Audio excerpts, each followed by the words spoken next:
Baik, kita mulai kajian kita pada kesempatan kali ini. Bismillahirrahmanirrahim. Assalamualaikum warahmatullahi wabarakatuh. Innal hamdalillah nahmaduhu wa nasta'inuhu wa nastaghfiruh wa na'udzu billahi min shururi anfusina wa min sayyiati a'malina. May yahdihillahu fala mudilla lahu wa may yudlil fala hadiya lahu. Asyhadu an la ilaha illallah wahdahu la syarika lahu. Asyhadu anna Muhammadan 'abduhu wa rasuluh la nabiyya ba'dah. Ya, pertama-tama mari kita bersyukur kepada Allah Subhanahu wa taala atas berbagai macam limpahan nikmat dan karunia yang Allah berikan kepada kita sehingga kita bisa memulai kajian perdana kita, kajian matin mata pelajaran Mustalahul Hadis. Ini kajian perdana kita. Nah, kita patut bersyukur kepada Allah Subhanahu wa taala atas limpahan nikmat tersebut.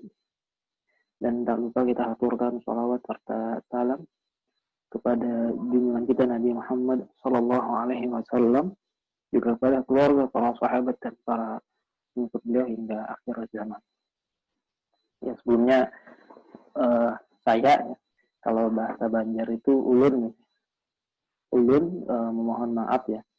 Ada kendala sedikit tadi. Ini baru pertama kali kita menggunakan akun ini, jadi kurang tahu tadi. Tapi alhamdulillah sudah lancar. Kita bisa memulai kajian kita. Nah, kita sebelum memasuki kajian kitab kita, rencananya kita akan mengkaji kitab Mustalahul Hadis yang dikarang oleh Syekh Utsaimin rahimahullah. Nah, sebelum kita masuk ke kajian kitab tersebut, maka kita memulai kajian perdana kita dengan pengantar ya, mengenal ilmu hadis dan urgensi mempelajarinya.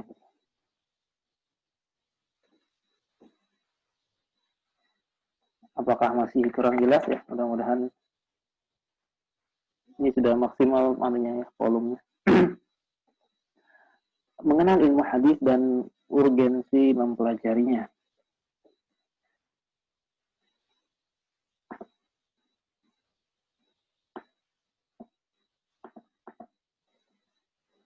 Pertama, ya tentu kita harus mengetahui definisi atau pengertian hadis dan sunnah gitu.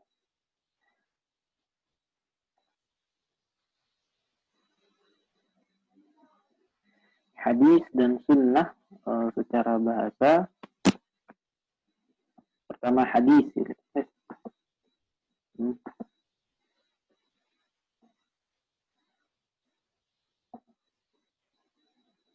Pertama hadis secara bahasa, wal hadis lughatan. Hadis secara bahasa itu diddul qadim, lawan daripada qadim gitu. Qadim itu sesuatu yang terdahulu, lama gitu. Sedangkan hadis itu berarti lawannya, berarti sesuatu yang baru. Nah, yusta'malu fil lughah aidan haqiqatan fil khabar, dan dalam bahasa juga digunakan secara hakikat dengan makna khabar gitu, berita. Nah, qala fil qamus, ini qamus al-muhit, al-hadis itu maksudnya al-jadid wal khabar. Hadis itu secara bahasa maknanya adalah al-jadid yang baru dan khabar berita. Nah, kemudian ada juga mana yang lain, istilah lain sunnah. Wa amma sunnah fa hiya lughatan as-sirah. Sunnah itu secara bahasa itu maksudnya sirah, jalan gitu. Wa tariqatul mu'tadah hasanatan kanat aw qabihah. Atau jalan dan tariqah mu'tadah, metode yang biasa gunakan atau dilakukan secara berulang-ulang, baik yang hasanah, baik yang bernilai baik atau qabihah. Jadi secara bahasa memang sunnah itu bisa perilaku yang berulang-ulang, entah itu perilakunya baik atau qabih, buruk gitu. Nah, di antara penggunaan dalam hadis Nabi, istilah sunnah itu man sanna fil Islam sunnatan hasanatan. Barang siapa yang memulai suatu kebiasaan yang baik, gitu, falahu ajruha, maka dia mendapatkan pahalanya. Wa ajru man amila biha ba'dahu, dan juga pahala orang yang melakukan setelahnya. Gitu. Min ghairi ayyanqusa min ujurihim syai'un, tanpa mengurangi pahala mereka sedikit pun. Gitu. Jadi orang memulai perbuatan baik itu dapat pahala, dan juga pahala orang yang mengikuti perbuatan baik tersebut tanpa mengurangi pahala dari mereka. Nah, sedangkan waman sanna fil Islam sunnatan sayyi'atan, sedangkan orang yang melakukan sunnah sayyi'ah, kebiasaan yang buruk, fa'alaihi wizruha, maka dia akan mendapatkan dosanya. Wa wizru man amila biha, dan juga dosa orang yang mengikutinya. Nah, itu secara bahasa. Sedangkan secara istilah, hadis dan sunnah itu maknanya dianggap sama, yaitu ma udifa ilan nabi min qaulin au fi'lin au taqririn au sifatin. Sesuatu, jadi hadis dan sunnah itu secara istilah adalah sesuatu yang disandarkan kepada Nabi, baik perkataan, perbuatan, atau takrir beliau, penetapan beliau, dan juga sifat beliau. Nah, itu secara istilah. Nanti pengertian hadis juga akan ada di kitab tersebut ya. Ini kita masih pengantarnya. Nah, kemudian kedudukan hadis di dalam Islam gitu. Kita akan mempelajari mustalahul hadis, ilmu tentang hadis. Gitu. Nah, pertanyaannya kenapa harus dipelajari hadis itu? Gitu. Nah, ini tidak lepas dari kedudukan hadis di dalam Islam. Allah Subhanahu wa taala mengutus Rasulullah sallallahu alaihi wasallam sebagai rasul yang membawa petunjuk dan pedoman kepada umat manusia. Ya, ini sudah kita maklum atau ketahui bersama gitu ya. Allah menurunkan Al-Quran kepada beliau, bahkan sebagai mukjizat terbesar beliau dan hujjah yang agung yang beliau miliki, berlaku sepanjang zaman gitu. Dan juga memerintahkan kepada beliau untuk menyampaikan dan menjelaskan. Nah, jadi Allah mengutus Rasulullah, memilih beliau sebagai rasul untuk menyampaikan Al-Quran. Jadi kita sedikit banyak tergambar gitu betapa pentingnya peran Nabi Muhammad Rasulullah Shallallahu Alaihi Wasallam, karena beliaulah perantara antara kita dengan Allah Subhanahu Wa Taala. Kita tahu apa yang Allah inginkan dan apa yang Allah kehendaki itu dari Rasulullah Shallallahu Alaihi Wasallam. Kita juga tahu apa yang Allah larang, Allah murka, itu juga dari Rasulullah Shallallahu Alaihi Wasallam. Nah, Al-Quran itu disampaikan oleh Rasulullah sebagaimana adanya, yang beliau terima. Wa ma yantiqu 'anil hawa in huwa illa wahyu yuha. Ya, beliau tidak berbicara menurut hawa nafsu beliau. Apa yang beliau ucapkan atau beliau sampaikan itu tidak lain adalah wahyu yang diwahyukan kepada beliau. Nah, Al-Quran itu pedoman utama kita. Nah, di bawah Al-Quran itulah ada yang namanya hadis dan sunnah tadi. Jadi hadis dan sunnah adalah sumber hukum kedua setelah Al-Quran.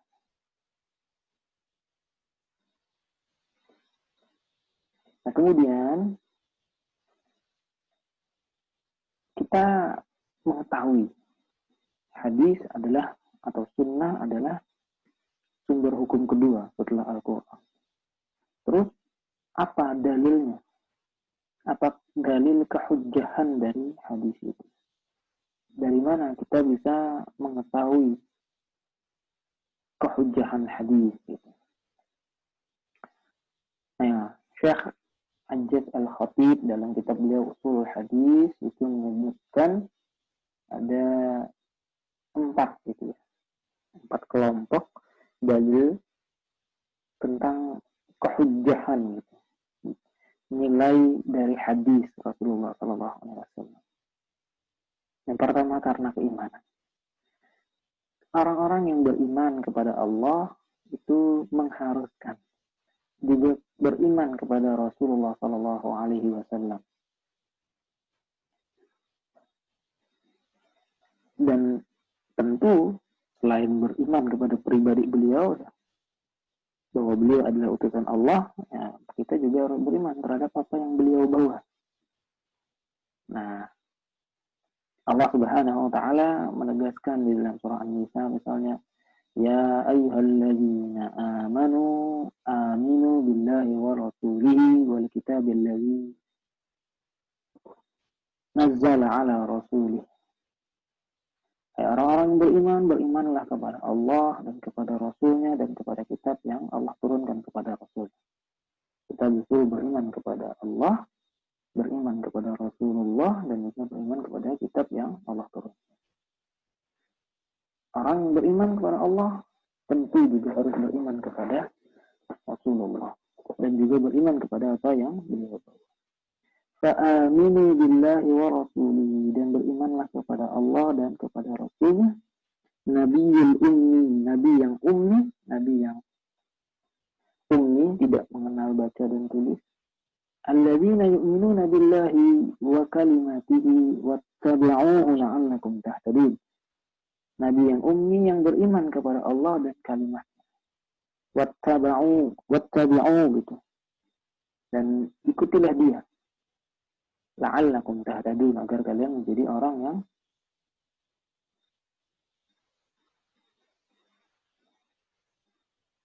beruntung.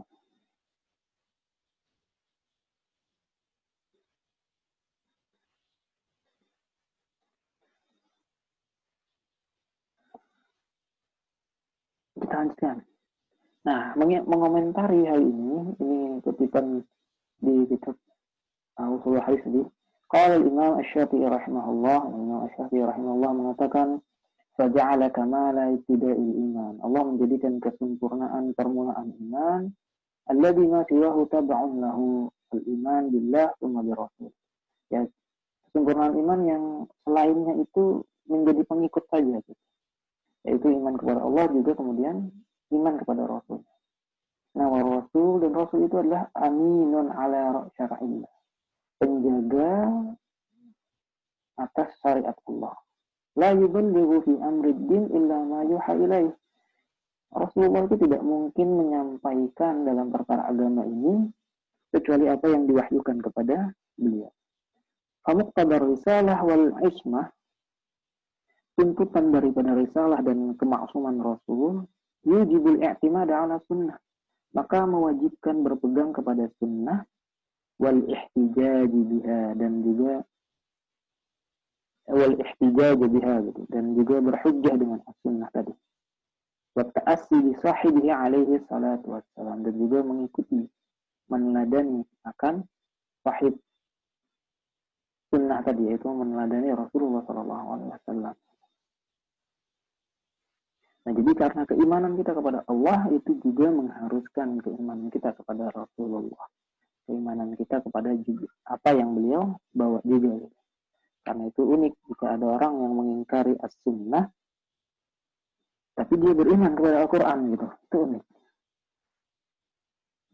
Ya, bagaimana dia bisa tahu detail-detail dari Al-Quran, atau dia bisa yakin Al-Quran itu datang dari Allah, kalau dia tidak beriman dengan apa yang dibawa oleh Rasulullah gitu. Kita lanjut. Nah, kemudian dalil yang kedua dari Al-Quran itu sendiri. Kalau tadi keimanan ya, walaupun dikutip ayat Al-Quran, ini adalah dari Al-Quran.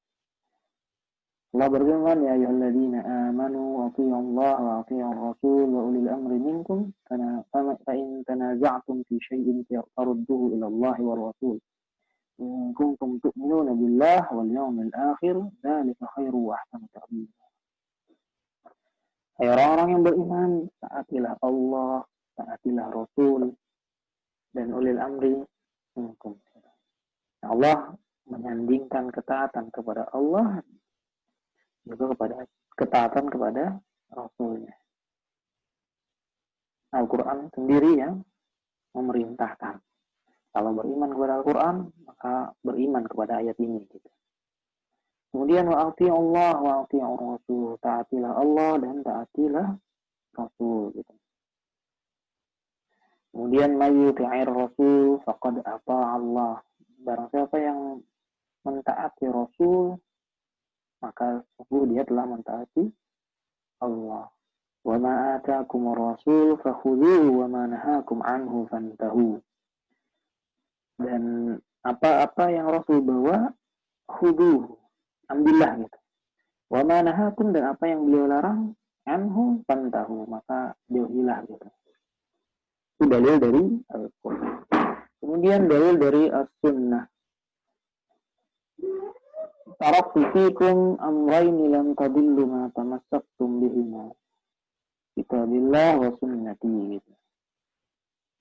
Aku tinggalkan, kata Rasulullah SAW, di antara kalian dua perkara yang kalian tidak akan pernah sesat selamanya selama kalian berpegang teguh kepada keduanya. Yaitu apa? Kitabullah dan sunnah Rasulullah SAW. Hadis riwayat oleh Imam Al-Hakim. Nah ini juga hadis hujjah dari hadis itu sendiri gitu.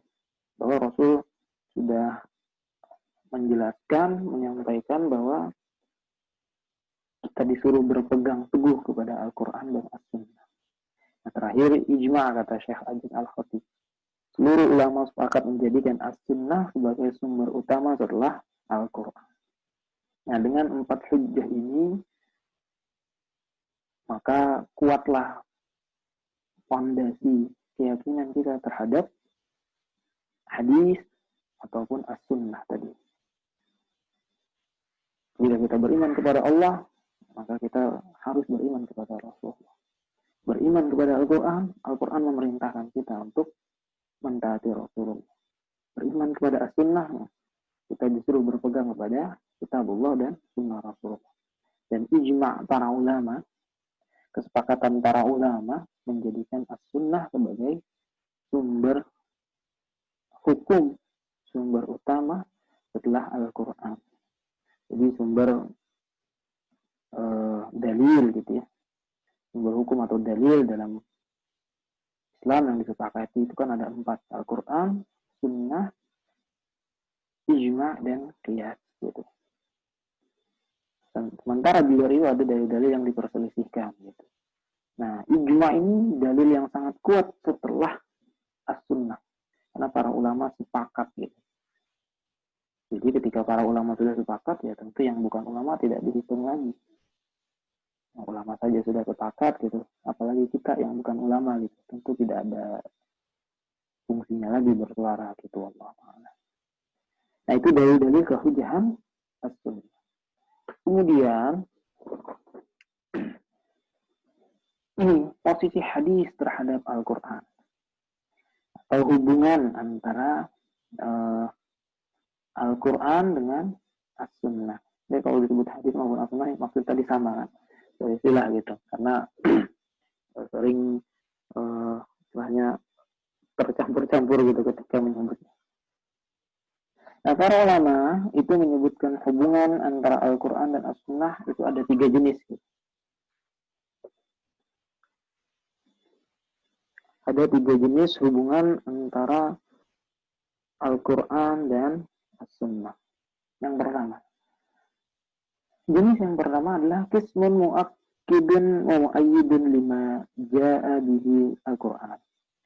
Jenis yang pertama dari As-Sunnah itu adalah yang menguatkan. Mu'akkid maupun mu'ayyidnya sama, menguatkan, menegaskan, menguatkan apa-apa yang ada di dalam Al-Quran. Gitu. Jadi hukumnya itu sudah ada di dalam Al-Quran. Nah, As-Sunnah fungsinya hanya menguatkan. Contoh yang seperti ini, kita lanjutkan. Duna ayyubika ilaihi tafsilan au bayanan. Tanpa menambahkan perincian atau penjelasan gitu. Mislu contohnya al-hadis allati ja'at tad'u ila birril walidain. Yaitu hadis-hadis yang datang untuk menyuruh kepada berbuat baik kepada orang tua. Nah, dalam Al-Quran kita diperintahkan untuk berbuat baik kepada orang tua, bahkan dilarang untuk sekedar berkata gitu, sis, gitu, wala takul lahuma jangan mengatakan kepada keduanya. Itu tidak ada hukumnya dalam Al-Quran. Nah, as-sunnah itu hanya menegaskannya saja gitu. Wa tuhadziru min uquqihima, dan juga melarang atau mengancam dari menyakiti keduanya. Itu juga wa tad'u ila silatir rahmi gitu. Juga ada hadis-hadis yang menyuruh kepada menyambung silaturahim gitu ya. Wa tuhadziru min qat'iha, dan juga melarang dari memutus silaturahmi tadi gitu. Wa tad'u ila ikramil jar, juga menyeru, ada hadis-hadis yang menyuruh kepada memuliakan tetangga. Wa tuhadziru min idzaihi, gitu. Dan juga melarang untuk menyakitinya. Nah, fa innaha laysat aktsar min takririn wa ta'kidin lima ja'a fil Qur'an. Jadi hadis-hadis yang ada bicara tentang hal-hal di atas ini, nah ini tidak lebih dari sekedar takrir, menetapkan, dan takkid, menguatkan apa yang ada di dalam Al-Quran gitu. Hadis tentang memuliakan tamu gitu. Buat baik kepada orang tua, kemudian berbuat baik kepada tetangga gitu. Nah, itu porsinya adalah menguatkan, menegaskan apa yang ada dalam Al-Quran. Wa katsirun min ahadits targhib wa tarhib wal mawa'id wal qisas tadkhulu fi hadzal qism. Banyak dari hadis-hadis yang targhib dan tarhib. Targhib motivasi, tarhib itu ancaman gitu. Ya, hadis-hadis yang bicara tentang motivasi melakukan kebaikan, kemudian ancaman, kemudian mawa'id, nasihat-nasihat, kemudian qisas, ya kisah-kisah. Nah, maka itu masuk ke bagian yang ini, yaitu bagian yang menguatkan dari apa-apa yang ada dalam Al-Quran. Ini posisi yang pertama. Terus yang kedua, qismun mubayyinun lil Quran. Ada hadis yang berfungsi untuk mubayyin, menjelaskan apa yang ada di dalam Al-Quran. Nah, penjelasan itu imma bitafsilin ma ajmalahu, entah dengan merinci apa yang Al-Quran masih berbicara secara global gitu. Atau takhsisin ma ammamahu, atau mengkhususkan apa yang Al-Quran masih umum gitu. Atau taqyidin ma atlaqahu, atau mengikat atau membatasi apa yang dimutlakkan oleh Al-Quran. Wa nahwi dzalik, dan semisalnya. Contoh tafsirul mujmal, merinci apa yang mujmal, merinci apa yang masih global. Contoh, misli bayani adadi salawat kulla yaumin wa mawaqit. Dan contohnya adalah penjelasan tentang jumlah rakaat salat 5 waktu setiap hari dan setiap waktunya gitu ya. Nah, kita di dalam Al-Quran tahu tentang aqimus shalah, dirikanlah salat gitu. Tapi kita tidak tahu tentang rincian berapa rakaatnya. Yang kita tahu dari mana? Dari as-sunnah gitu, dari hadis.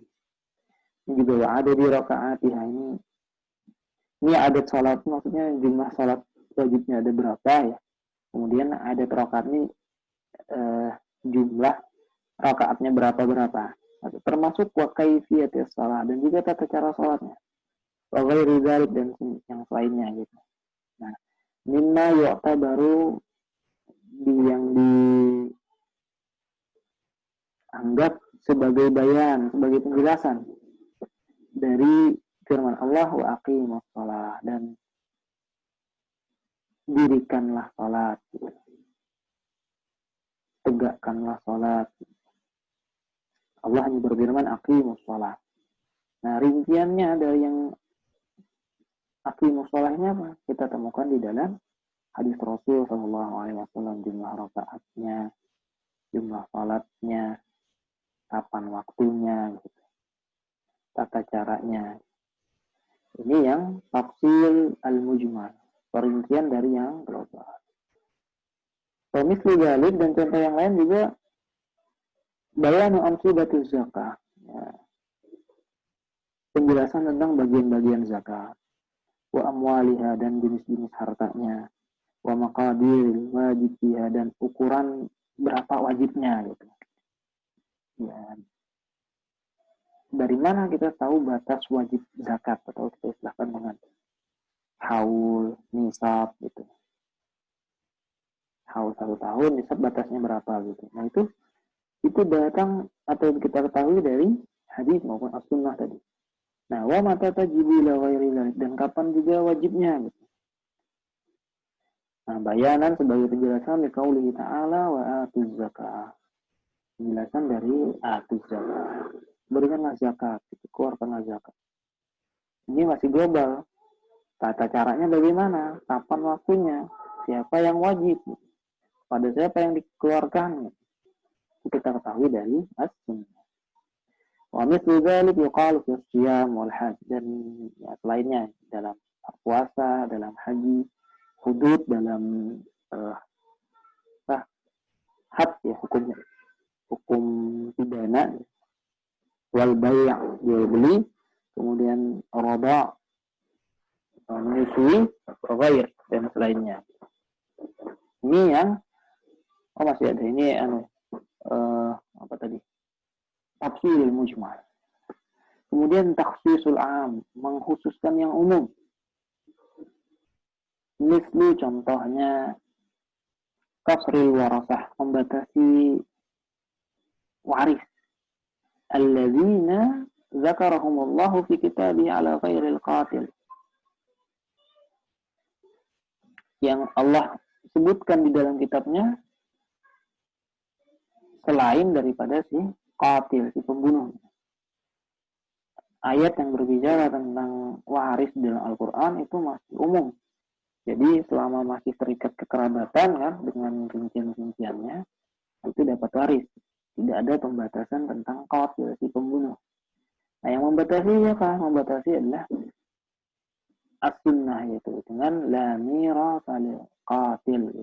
Tidak ada waris bagi si pembunuh.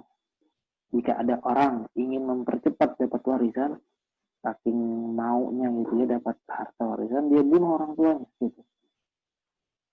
Kalau hanya berpegang kepada Al-Quran, dia tetap akan dapat. Kenapa? Karena di Al-Quran tidak disebutkan batasan melarang si pembunuh orang tuanya itu dapat waris. Tidak ada larangan. Nah, tapi jika kita melihat kepada as-sunnah, kita akan mengetahui bahwa orang yang membunuh orang tuanya untuk mendapatkan waris itu tidak mendapatkan waris.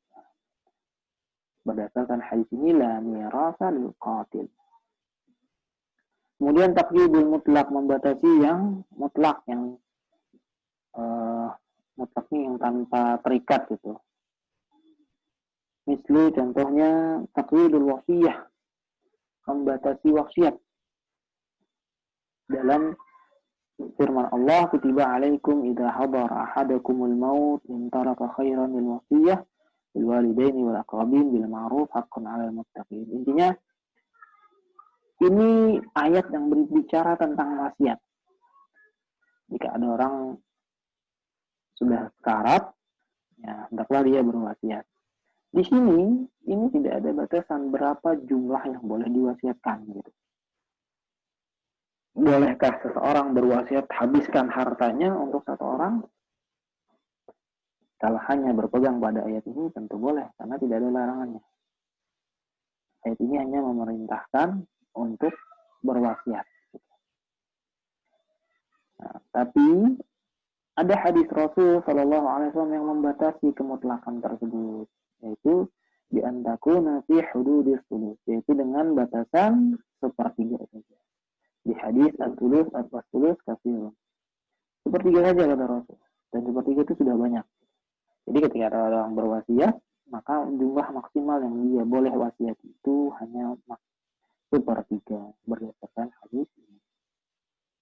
Nah, itu yang kedua. Jadi membatasi, merinci, menjelaskan apa yang masih umum, masih mutlak, masih global dengan hadis. Nah, kemudian yang ketiga adalah qismun dalla ala hukmin sakatal Qur'an anhu. Ini jenis yang atau bagian yang ketiga dari as-sunnah itu adalah menetapkan hukum yang Al-Qur'an tidak bicara hukumnya gitu. Menunjukkan atas suatu hukum yang Al-Quran diam terhadap hukum tersebut. Falam yanfihi, Al-Quran tidak menafikannya. Walam yusbithu, tidak pula menetapkannya. Hadis contoh taqdil haid as-sawma wala taqdis salat. Perempuan yang haid itu mengkodok puasanya dan tidak mengkodok salatnya. Nah, ini bicara tentang hukum baru yang tidak ada di dalam Al-Quran. Kemudian wa tahrimul jam'i bainal mar'ah wa 'ammatiha wa khalatiha. Mengharamkan menggabungkan antara seorang perempuan dengan bibiknya, baik dari bibi laki-laki maupun dari bibi jalur perempuan gitu. Wa mirasil jaddah wal 'asabah, dan juga waris nenek dan juga asabah gitu ya, pengikut waris. Wahkamu syuf'ah, hukum syuf'ah. Kemudian wa ay yuhramu minar wada' ma yuhramu minan nasab. Apa yang diharamkan dari persusuan dan yang diharamkan daripada nasab gitu. Kemudian wa tahrimu lahmil humur ahliyah, mengharamkan daging keledai ahliyah. Kemudian wa kullu dhinabin minas siba', dan juga daging setiap binatang yang punya taring gitu. Wa kullu dhi mikhlabin minat tayr, dan juga haramnya burung yang memiliki cakar gitu. Wa tahrimu awani dzahab wal fiddah ala rajul wan nisa, mengharamkan wadah atau bejana dari emas dan perak atas perempuan dan wa tahrimu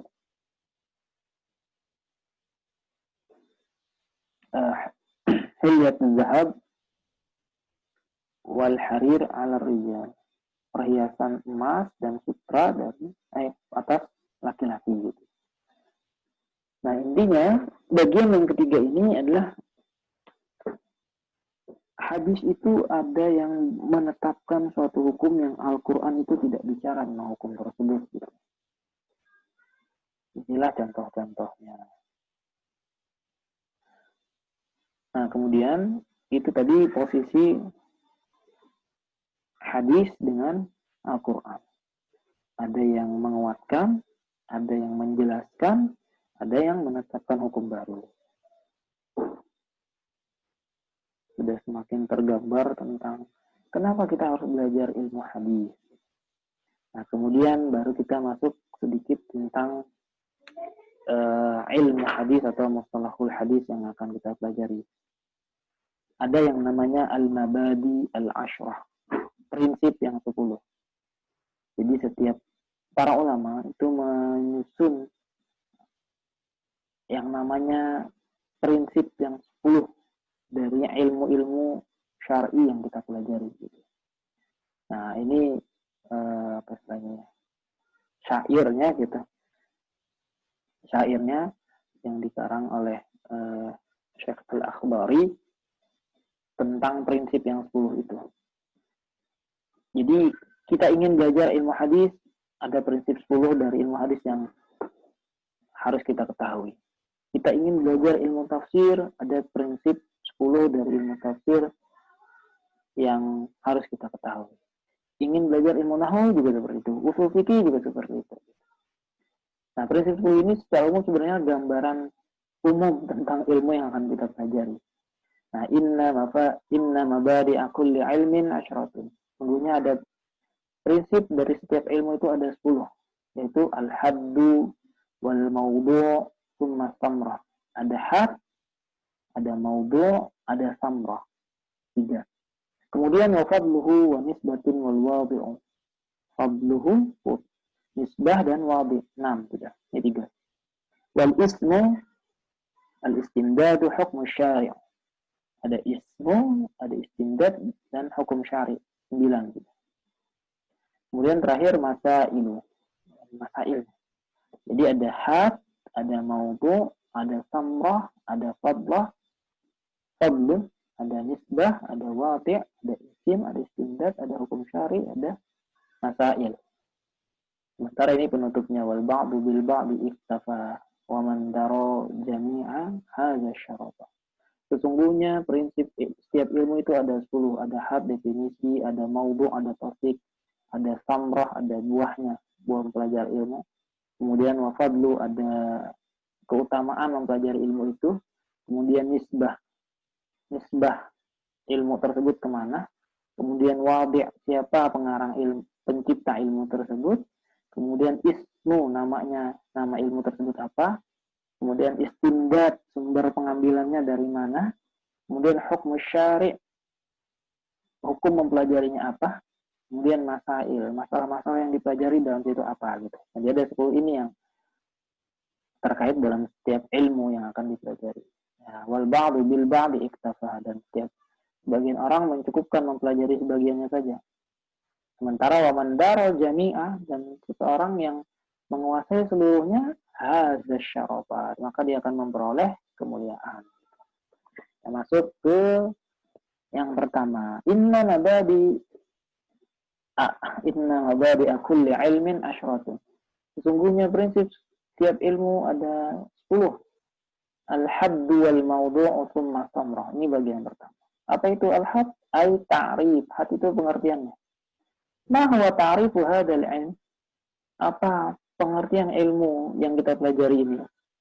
Ma huwa ilmu hadis? Apa itu ilmu hadis? Kita akan belajar tentang ilmu hadis atau mustalahul hadis. Wa ma huwa haddu, dan apa definisinya? Nah, definisinya adalah ilmu hadis itu adalah ilmu biqawanina yu'rafu min khilaliha halur rawi wal marwi. Ilmu yang dengan kaidah-kaidah gitu ya, aturan-aturan, dengan aturan tersebut akan diketahui keadaan rawi dan marwi. Jadi ilmu yang membahas tentang keadaan rawi dan marwi. Rawi ini adalah orang yang meriwayatkan hadis. Marwi ini adalah apa yang diriwayatkan. Au in syi'ta, jika kamu ingin, kul katakan halus sanad wal matan. Bisa juga kita sebut dengan keadaan sanad maupun matan. Hadis itu terdiri dari 2, yaitu sanad dan matan. Sanad ini adalah rangkaian para perawi hadis. Kan hadis itu datangnya dari Rasul. Rasul mengucapkan hadis, didengar oleh sahabat kemudian meriwayatkan kepada muridnya meriwayatkan kepada muridnya, sampai ke pengarang kitab gitu. Nah, itu kan rangkaian orang, itulah yang namanya rawi, sanad gitu. Orang yang meriwayatkan namanya rawi gitu. Nah, hadis kan bicara tentang rawi. Sedangkan isi perkataan Rasul, perbuatan Rasul, itu yang namanya matan. Atau perkataan Rasul, innamal a'malu binniyat. Kemudian mayuridillahu bihi khaira, dan seterusnya.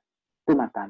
Jadi ilmu hadis adalah ilmu yang berkaitan dengan qawanin, aturan-aturannya.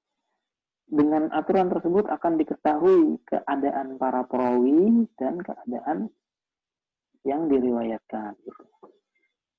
Faman dakhala fi hadzal ilmi, barang siapa yang mempelajari ilmu ini, saya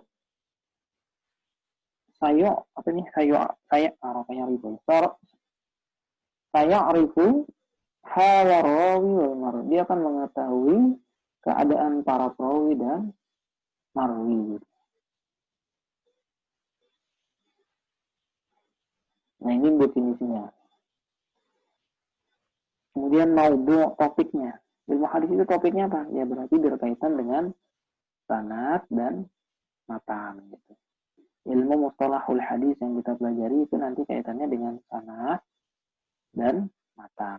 Sanad si para perawinya, kemudian matannya. Kemudian samrah. Buahnya apa?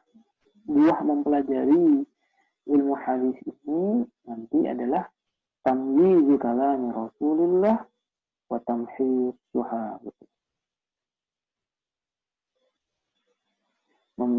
Biasanya membedakan, kemudian membersihkan perkataan-perkataan Rasul gitu. Karena hadis Rasul Shallallahu Alaihi Wasallam itu tidak semuanya benar gitu, tidak semuanya sahih penisbatannya kepada Rasul. Dalam sejarahnya ada yang namanya hadis palsu. Nah, bagaimana memisahkan antara hadis sahih, hadis palsu? Itulah buah dari mempelajari ilmu hadis ini. Dan betapa besar kan kemuliaan orang yang mempelajari ilmu hadis ya, karena dengannya dia bisa mengetahui perkataan Rasul, perbuatan Rasul yang benar. Kemudian nisbatun wa fadluhu wal wadi'u. Nisbahnya. Ma huwa nisbatu ilmu hadis ila umumil ukhra. Apa hubungan ilmu hadis dengan ilmu yang lain? Nah, wal alaqatu bainahuma tabayun min wajhin wa tadammun min wajhin akhar. Hubungan ilmu hadis dengan ilmu-ilmu syariat, ilmu syar'i yang lain itu di satu sisi berbeda, di satu sisi ada terikat gitu. Berbeda karena min haitsu anna hadza ilman lahu abwabun mukhtalifatun min ilmi al-usul wa an ilmi al-fiqh. Berbeda ya karena ilmu hadis tentu berbeda dengan ilmu usul dan ilmu fiqh gitu. Bab-babnya berbeda. Ilmu hadis nanti bicara tentang apa itu hadis sahih, apa itu hadis mutawatir, hadis ahad gitu. Hadis dhaif, hadis maudhu. Sementara ilmu fikih bicaranya tentang hukum apa? Salat gitu, tata cara taharah, haji, puasa. Berbeda antara bab-bab yang di dalam ilmu hadis dengan di dalam ilmu fikih misalnya, termasuk ilmu yang lain. Nah, tapi di sisi lain ada tawamun, ada terikat. Kenapa? Min haitsu anna insan la yumkin ayyakuna aliman hatta ya'rifu hadzal ilma minal ulum. Seorang itu tidak mungkin menjadi alim, termasuk alim dalam fikih, sampai dia mengetahui ilmu ini gitu. Sampai dia mengetahui ilmu hadis. Jadi walaupun berbeda tapi ada kaitannya. Jika seorang ingin menguasai ilmu fikih misalnya, ilmu usul fikih misalnya, nah juga dia harus menguasai ilmu hadis karena ada kaitannya nanti. Kemudian wafadluhu, keutamaannya, ya tentu la syakka, tidak diragukan lagi annahu min asyrafil ulum, bahwasanya ilmu hadis itu termasuk ilmu yang sangat-sangat mulia. Kita berbicara tentang ilmu hadis, bicara tentang perkataan, perbuatan manusia yang sangat mulia, yaitu Rasulullah Shallallahu Alaihi Wasallam. Dan tidak heran ya, orang yang mempelajari ilmu hadis itu tidak sedikit ya akan bertemu dalam mimpi dengan Rasulullah SAW. Bahkan di suatu daurah ya pernah dengar ada seorang syekh itu bertanya kepada murid-muridnya, antum semua sudah ketemu dengan Rasulullah dalam mimpi? Kalau muridnya belum, mengatakan belum, wah bagaimana antum semua ini gitu. Seorang pelajar hadis yang tidak bertemu dengan Rasulullah dalam mimpi itu benar-benar menyedihkan gitu. Kenapa? Karena hari-hari yang didengar itu, dipelajari itu perkataan Rasul, perbuatan Rasul itu, Rasul. Sehingga ya kecintaan terhadap Rasul itu sangat tinggi. Dan wajar jika nanti Rasulullah bisa bertemu dengan mereka di dalam mimpi. Karena kecintaan yang sangat tinggi terhadap Rasulullah SAW. Nah kemudian siapa sih peletak ilmu ini?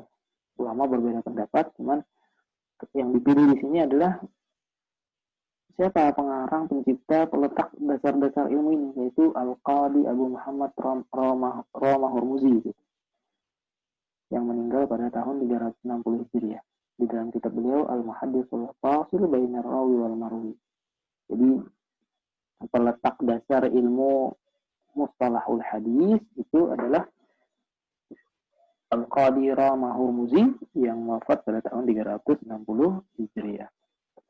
Kemudian wal ismu, namanya, isim sumber pengambilannya, dan hukm syari.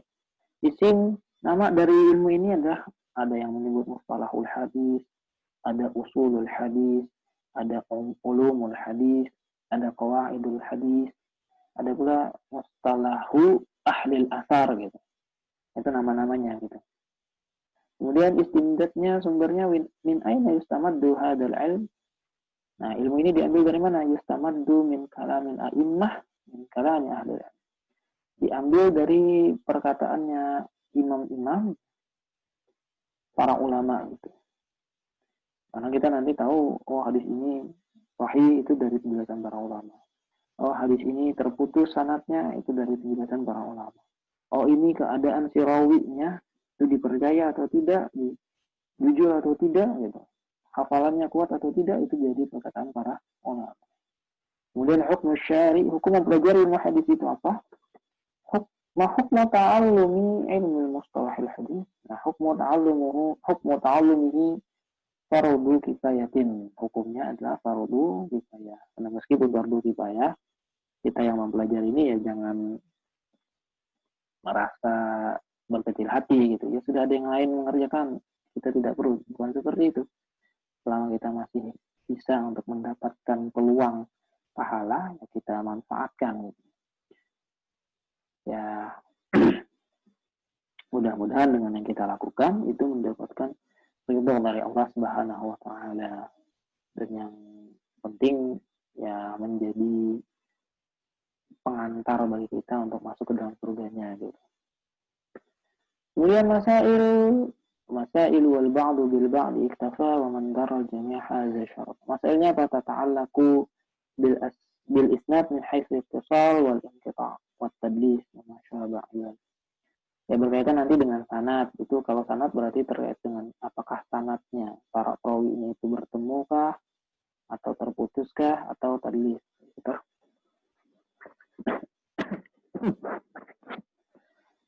Atau kalau berkaitan dengan matan itu min haitsul qalbi wasyuzud, ya ada yang matannya terbolak-balik ya, ada syad menyendiri gitu dan seterusnya. Nah sementara ini penuh tambahannya saja, wal ba'du bil ba'di iktafa fa ba'du ahli ilmi iktafa inda ta'rifihi lil ilmi bi ba'dil masail wa qala ba'daha yughni an ba'din. Ya, sebagian orang merasa cukup setelah mempelajari ilmu ini gitu. Kan tetapi wa man daral jami'ah, tapi seseorang yang menguasai semuanya, ay man dara hadhil asya, seorang yang menguasai hal-hal ini, kullaha wa dabatal masail, dan juga menguasai masalah-masalahnya, hadza syarafa, maka dia akan mendapatkan kemuliaan gitu. Wal alif bil itlaq, kalau di sini bermakna mutlak gitu. Nah itulah mabadi ya, prinsip yang 10 ya, dari ilmu hadis. Pengertiannya, topiknya, buahnya, keutamaannya, hubungan atau nisbahnya, kemudian peletak dasarnya, namanya, kemudian sumber pengambilannya, hukum syar'i mempelajarinya, juga masailnya, masalah-masalah yang dipelajari. Nah, jam berapa nih? Masih ada waktu kita ya. Kita cepat saja, ini nanti ada di kitab juga. Ilmu hadis itu secara bahasa adalah ahadul ulum allati turafu min khilalihi aqwalu Rasulullah sallallahu alaihi wasallam wa ahwaluhu wa af'aluhu. Ilmu hadis adalah ilmu yang berkaitan dengan hadis. Jadi secara bahasa dia salah satu dari ilmu-ilmu syar'i yang dikenali dengan ilmu hadis tersebut. Ada perkataan Rasul, kemudian keadaan-keadaan beliau, kemudian perbuatan-perbuatan beliau. Dasar ilmu hadis itu dalam Al-Quran sebenarnya sudah ada kan perintah untuk tabayyun. Ya ayyuhalladzina amanu in ja'akum fasiqun binaba'in fatabayyanu. Orang-orang beriman, jika datang kepada kalian orang fasik yang bawa berita, maka tabayyun, cek dulu gitu. Kemudian dalam hadis Rasul juga, "Raddarallahu imra'an sami'a minna syai'an faballaghahu kama sami'a." Allah akan mencerahkan wajah seseorang yang mendengar sesuatu dari kami, kemudian menyampaikan sebagaimana yang dia dengar. Rubba muballigh aw amin sami'.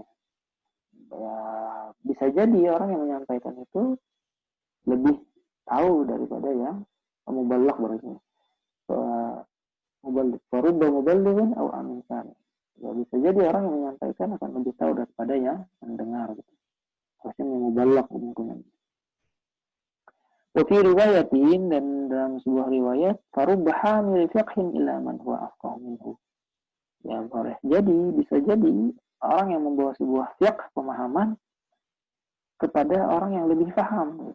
Farubba hamil fiqhin laisa bifaqih. Dan bisa jadi orang yang membawa fiqh, membawa pemahaman, dia sebenarnya bukan orang yang faqih, bukan orang-orang yang benar-benar paham gitu. Ini ilmu hadis riwayah dan ilmu hadis dirayah. Ilmu hadis riwayah secara umum, ilmu hadis itu terbagi menjadi dua. Ada yang namanya riwayat, ada ilmu hadis dirayah.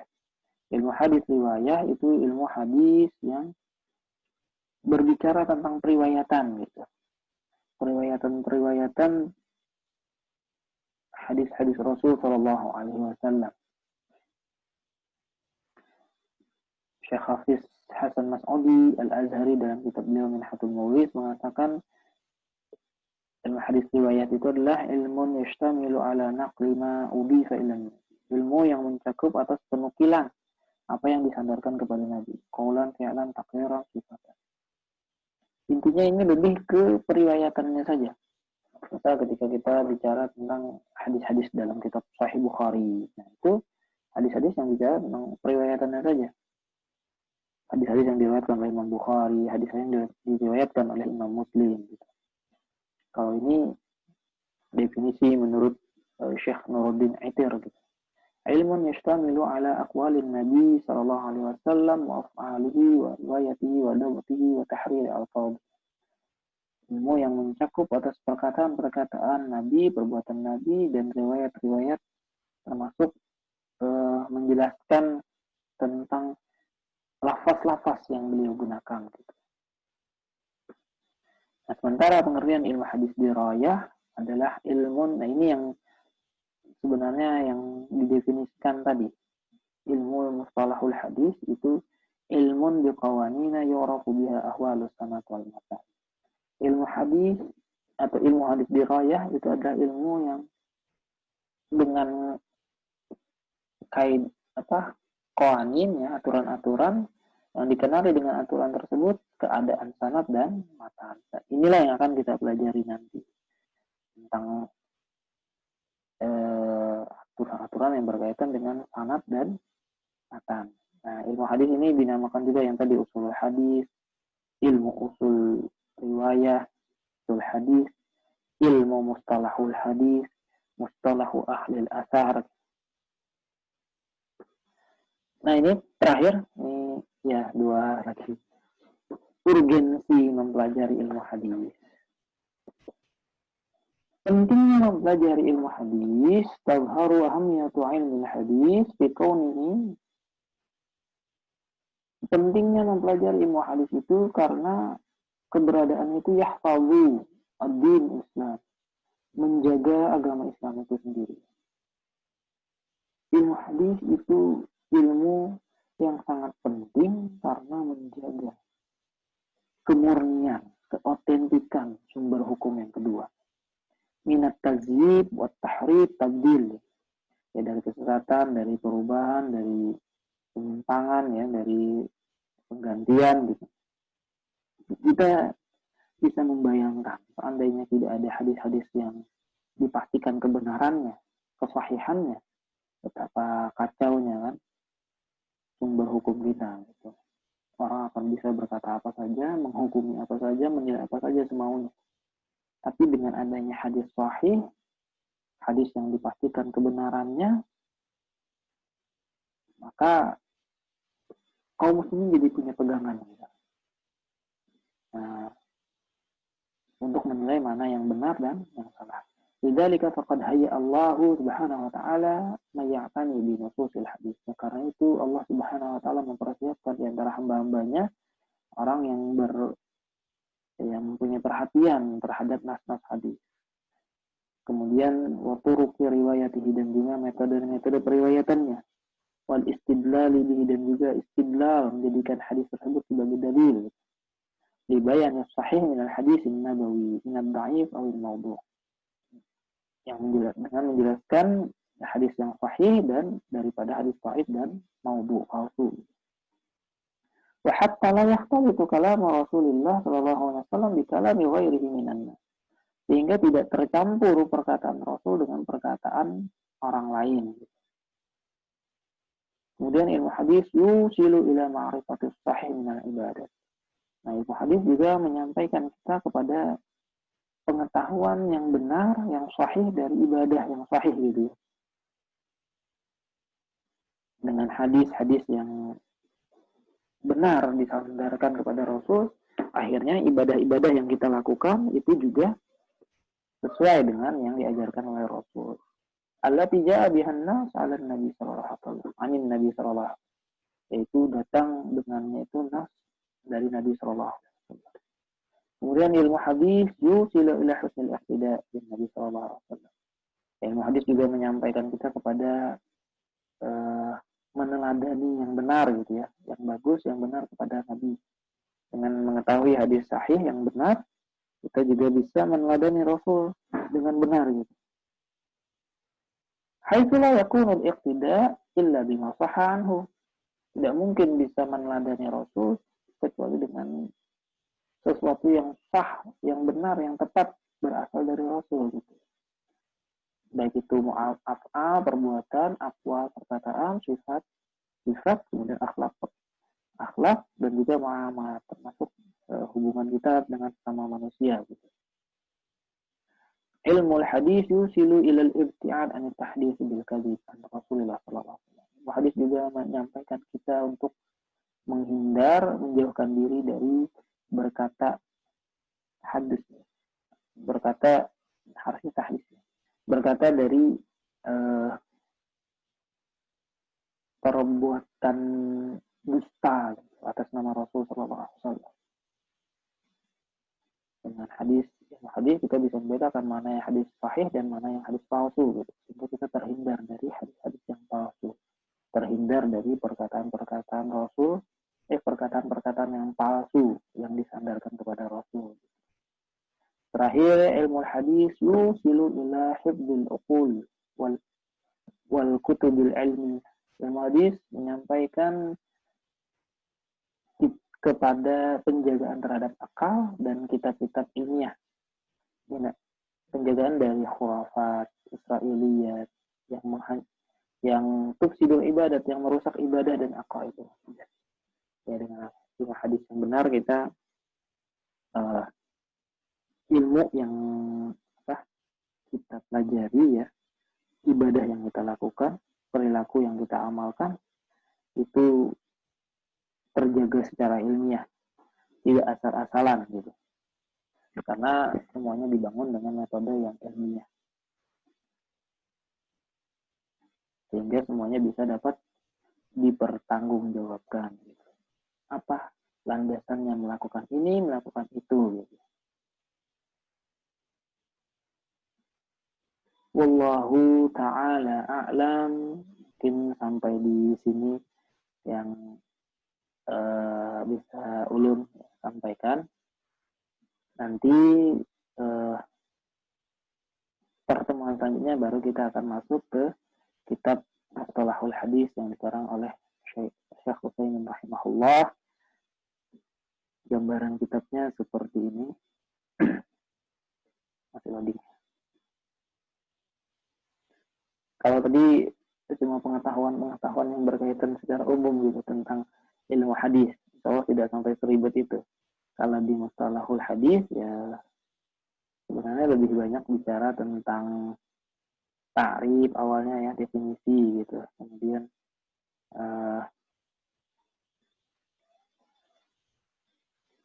istilah-istilah gitu.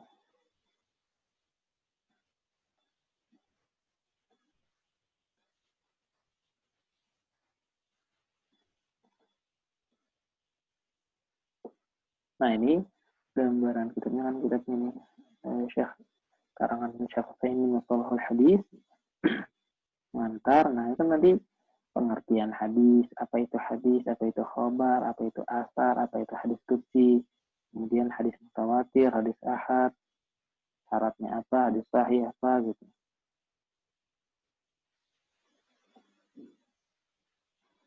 Ya, kemudian syarat hadis sahih itu apa gitu.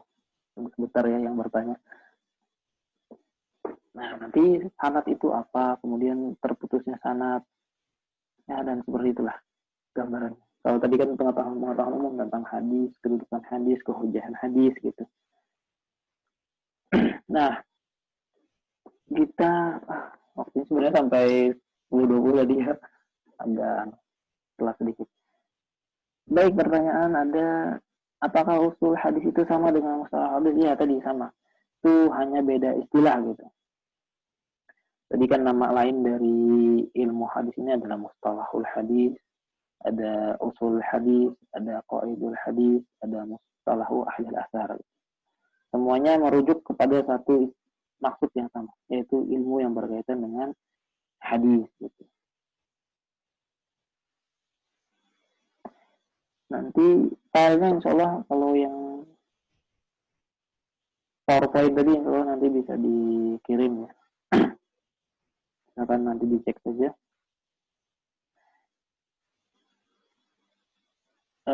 Mungkin sampai di sini pertemuan kita. Insya Allah pertemuan berikutnya kita akan masuk ke kitab tersebut ya, kitab Mustalahul Hadis. Hadanallahu wa iyyakum ajma'in. Oh iya, terakhir insya Allah